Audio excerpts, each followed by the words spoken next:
artiste peintre à la base, avec quelques expos donc, en France, en Belgique, sur Paris. J'ai tenté deux formations de peintre en décor, trompe-l'œil. Et puis du coup, j'aime bien transformer, donner un petit peu de poésie au mobilier. Donc je me suis un peu transformée en peintre sur meubles. Quoique je transforme plutôt que je ne fais des patines. Et puis pour la boutique, spécialement, j'ai fait une petite collection de petites choses pour toutes les bourses, on va dire.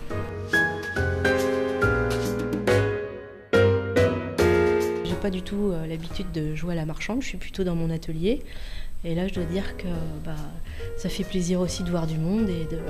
On présente le travail des autres artisans.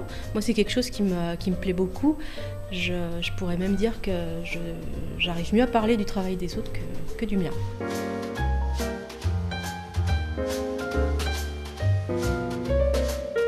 J'arrive en France en 2005.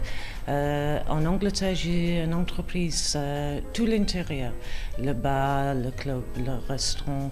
En France, j'ai adapté. Déjà, je suis une professeure au lycée pour le patine de meubles. Ici, je suis spécialiste avec le meuble anglais. Chaque mois, j'ai un camion arrive avec meuble anglais. Je change, j'adapte pour le goût de le français.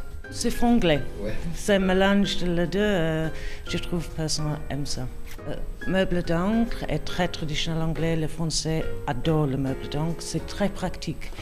Aussi, l'étagère, ça c'est très traditionnel anglais pour la cuisine, très pratique. Les choses comme ça aussi pratique avec le petit tiroir bien organisé. La table de bar en la fenêtre avec le drapeau anglais. Comme ça, personne connaît, je suis anglais. C'est très en mode sur le moment.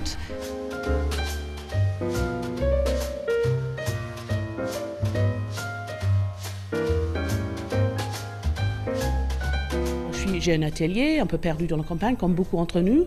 Donc ça nous permet de tous de rencontrer dans un seul lieu.